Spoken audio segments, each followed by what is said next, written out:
ہاں جی، انبیاء والا کام کر کے آپ کو انبیاء والا ریوارڈ تو مل سکتا ہے، باقی تو اس پہ اجماع ہے کہ انبیاء کا جو منصب ہے یہ وہابی ہے، گاڈ گفٹڈ ہے۔ کوئی شخص عبادت کر کے محنت کر کے پیغمبر نہیں بن سکتا، اس کے اوپر اجماع ہے۔ اور ایسا عقیدہ رکھنا کہ کوئی شخص محنت کر کے عبادت کر کے پیغمبر بن سکتا ہے تو ایسا شخص کافر ہے، یہ ایگریڈ اپون مسئلہ ہے۔ اور نبی الاسلام کے کیس میں تو اب ویسے ہی ختم نبوت ہو چکی ہے، لہٰذا یہ اب سوال اس امت کے اعتبار سے تو انویلڈ ہے۔ البتہ یہ ضرور ہے کہ چونکہ اب انبیاء نے نہیں آنا تو ختم نبوت کی برکت سے نبیوں والا کام اس امت کو ٹرانسفر ہوا ہے۔ جب نبیوں والا کام اس امت کو ٹرانسفر ہوا ہے تو یہ امت میں جو لوگ نبیوں والا کام کریں گے انہیں انعام بھی پھر نبیوں والا جنت میں ملے گا، انبیاء کا پڑوس ملے گا۔ وہ صحیح مسلم میں حدیث ہے نا، نبی الاسلام کو ایک صحابی وضو کرواتے تھے، ایک دن سمندر رحمت جوش میں آپ نے فرمایا سل ربیع، مانگ ربیہ کیا مانگتا ہے؟ تو انہوں نے کہا جنت میں آپ کا پڑوس مانگتا ہوں۔ تو آپ نے فرمایا کچھ اور بھی مانگ لے، انہوں نے کہا یا رسول اللہ بس یہی چاہیے۔ تو آپ نے فرمایا پھر کثرت سجود سے میری مدد کرو، یعنی عبادت میں محنت کرو، میری دعا جو ہے وہ تمہیں سپورٹ کرے گی اور تمہیں میرا پڑوس مل جائے گا۔ ٹھیک ہے، کہ یہ کا حدیث ہے، بخاری مسلم میں حدیث ہے، جس نے 2 بچیوں کی پرورش کی صحیح طریقے سے تو میں اور وہ قیامت والے دن اس طرح ساتھ ہوں گے جس طرح یہ 2 انگلیاں۔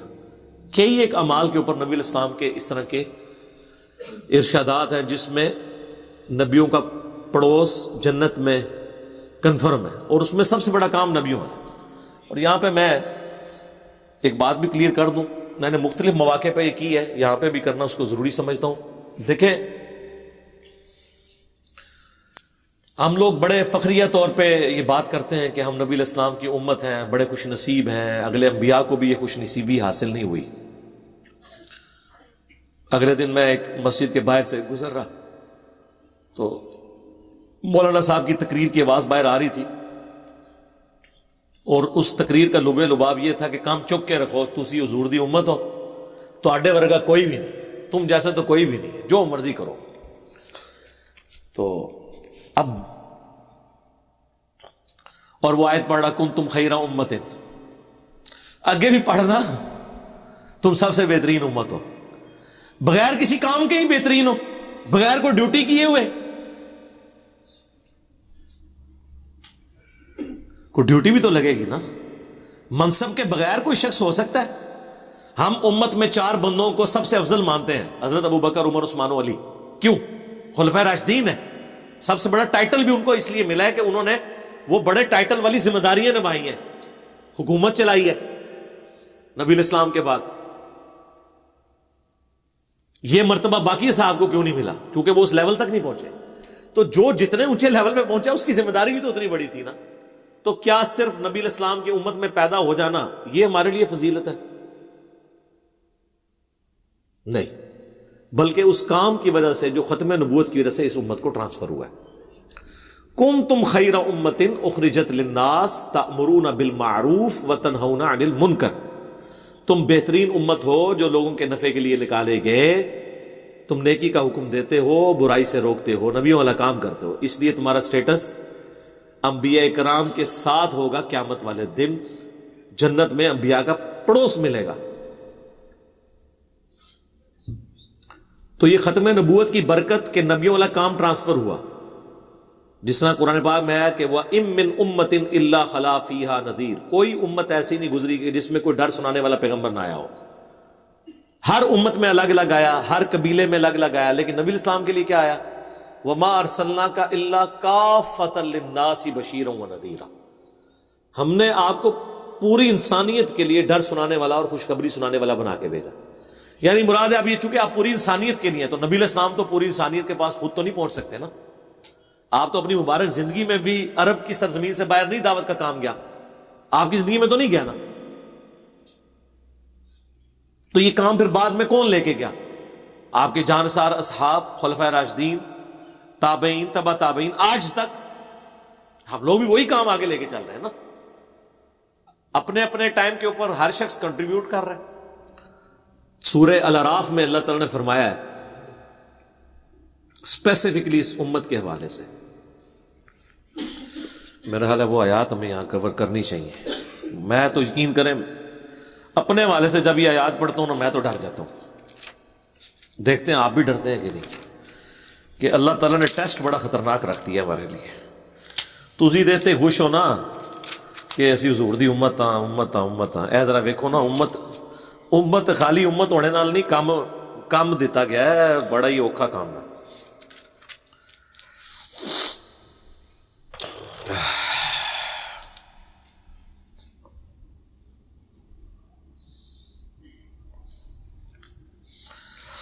سنیں جی, آیت نمبر ہے 157 سورۃ الاعراف.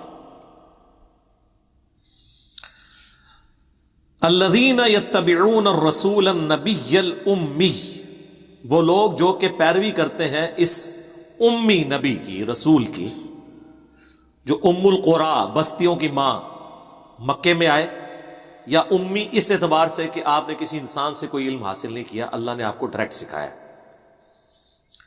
الذی یجدونہ مکتوبا عندہم فی التوراۃ والانجیل, اور یہ وہ پیغمبر ہیں جن کا ذکر لکھا ہوا یہ پاتے ہیں تورات میں بھی اور انجیل میں, یعنی اگلے انبیاء کی کتابوں میں ان کے بارے میں پروفیسیز موجود تھیں کہ ان پہ سلسلہ نبوت ختم ہونا ہے. یأمرہم بالمعروف, یہ انہیں حکم دیتے ہیں نیکی کا, وینہاہم عن المنکر, اور انہیں روکتے ہیں برائی سے, وَيُحِلُّ لَهُمُ الطَّيِّبَاتِ, اور پاکیزہ چیزیں ان پہ حلال کرتے ہیں, وَيُحَرِّمُ عَلَيْهِمُ الْخَبَائِثِ, اور جو گندی چیزیں ہیں وہ ان پہ حرام کرتے ہیں. وَيَضَعُ عَنْهُمْ إِصْرَهُمْ وَالْأَغْلَالَ الَّتِي كَانَتْ عَلَيْهِمْ, اور جو ان پہ بوجھ پڑے ہوئے تھے, خام خواہ کی خود ساختہ شریعت جو مشرکین عرب نے بنا رکھی تھی, اور ان کے گلوں میں جو طوق تھے غلامی کے, وہ ان سے دور کرتے ہیں. کتنی خوبیاں اللہ کے نبی کی بیان ہوئی ہیں. ایک آیت ابھی مکمل نہیں ہوئی, آیت آگے چل رہی ہے. نبی امی ہے, ان کا ذکر تورات اور انجیل میں ہے, نیکی کا حکم دیتے ہیں, برائی سے روکتے ہیں, حلال چیزوں کو پاکیزہ چیزوں کو حلال کرتے ہیں, خبیث چیزوں کو حرام کرتے ہیں, اور ان کی گردنوں میں جو طوق تھے غلامی کے, ان کے کندھوں پہ جو بوجھ تھے غلط شریعت کے, جو وہاں پہ ٹوٹی پھوٹی شریعت چل رہی تھی, وہ اتارتے ہیں. ہن تو آڑی باری آ گئی ہے. فالذین آمنوا, پس جو بھی اس نبی پر ایمان لے کر آئیں, آمنوا بہ, اس نبی کے ساتھ, وعزروہ, اور اس نبی کی عزت کرے, ونصروہ, اور ان کی مدد کرے, واتبعوا النور الذی انزل معہ, اور پیروی کرے اس نور کی جو ان کے ساتھ نازل ہوا. اولئک هم المفلحون, تو ایسے لوگ پھر ہیں فلاح پانے والے. نبی علیہ السلام نے کوئی فوڈ چین نہیں شروع کی. آپ کا مشن, اللہ نے فرمایا کہ اس نبی پہ جو ایمان لائے گا ان کی عزت کرے گا اور ان کی مدد کرے گا اس مشن میں, جس مشن میں یہ آئے ہیں, توحید کی دعوت دینے کے لیے, اللہ کا تعارف کروانے کے لیے, اور پیروی کرے گا قرآن کی, تو وہ کامیاب ہوگا. یہ ایک آیت سورۃ الاعراف کی آیت نمبر 157 بتا رہی ہے کہ جو کچھ بھی ہے تیرے محبوب کی امت سے ہے, کوئی فرق نہیں پڑے گا. اللہ نے تو پہلے ہی کلیئر کر دیا ہے کہ محبوب پہ ایمان لانے سے کام نہیں بنے گا جب تک آپ اس نبی کی مدد نہیں کرتے, ان کی عزت نہیں کرتے, اور قرآن پہ عمل نہیں کرتے. اس کو وائس ورثہ کر لیں کہ جو نبی کی عزت نہ کریں, جو ان کے دینی کام میں مشن میں ان کی مدد نہ کریں, اور جو قرآن کی پیروی نہ کریں, وہ گمراہ ہو گئے. کیونکہ اگر یہ کامیاب ہو رہے ہیں تو وہ گمراہ ہوئے. اگلی آیت, قل یا ایھا الناس, اے نبی تم فرما دو اے لوگو, انی رسول اللہ الیکم جمیعا, میں تم سب کے سب کی طرف, پوری انسانیت کی طرف اللہ کا رسول ہوں. الذی لہ ملک السماوات والارض, اور اللہ وہ ہستی کہ زمین و آسمان, آسمانوں اور زمین میں جو کچھ ہے وہ اس کی مالک وہ ہستی ہے. لا الہ الا ہو, نہیں ہے کوئی معبود سوائے اس کے. یحیی و یمیت, وہی زندہ کرتا ہے وہی مارتا ہے. یا پھر عبد القادر جیلانی زندہ کرتے ہیں اور مارتے ہیں. کہانیاں بنائی ہوئی ہیں. جب ہم پوچھتے ہیں کدھر لکھا ہے, اور جی حضرت عیسیٰ نے مردے زندہ کیتے, اور بھائی حضرت عیسیٰ کے تو رپورٹ ہوئے نا, اور اس میں ہر دفعہ ہے بِإِذْنِ اللہ, اور وہ وقتی طور پہ زندہ ہو کے ان کی نبوت کی گواہی دیتا تھا. یہ نہیں تھا کہ دوبارہ دنیا میں زندگی گزارنا شروع کر دیتا تھا, ایسے نہیں ہوتا تھا. وہ تو ایک معجزہ ہے. فآمنوا باللہ ورسولہ، پس ایمان لاؤ اللہ پر اور اس کے رسول پر، النبی الامی، جو نبی امی ہے، الذی یؤمن باللہ وکلماتہ واتبعوہ لعلکم تہتدون۔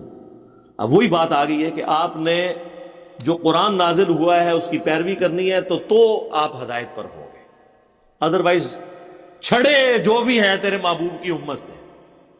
کتنا بڑی زیادتی ہوئی ہے اس امت کے ساتھ کہ امت کو یہ بتا ہی نہیں گیا کہ آپ کیوں افضل امت ہے، اس وجہ سے کہ آپ کو کام نبیوں والا ملا۔ صرف تبلیغی جماعت نے یہ راگ لاپا ہے کہ انہوں نے کہا کہ نبیوں والا کام ہمیں ٹرانسفر ہوا ہے، لیکن یہ جو پوائنٹ ہے نا کہ نبیوں والا کام ٹرانسفر ہوا ہے تو وہ قرآن میں پھر بتایا گیا وہ کام کیا ہے، فضائل محل پڑھنا نہیں ہے، قرآن کی پیروی کرنا ہے، پھر تو درس قرآن ہونا چاہیے۔ وَأُوحِيَ إِلَيَّ هَذَا الْقُرْآنُ لِأُنذِرَكُمْ بِهِ وَمَن بَلَغَ، اے نبی تم فرماؤ کہ قرآن مجھے اللہ نے اس لیے وحی کیا تاکہ اس کے ذریعے میں تمہیں تبلیغ کروں اور جس تک یہ بات پہنچ جائے وہ بھی اسی کتاب کے ذریعے تبلیغ کرے۔ ٹھیک ہوگا جی؟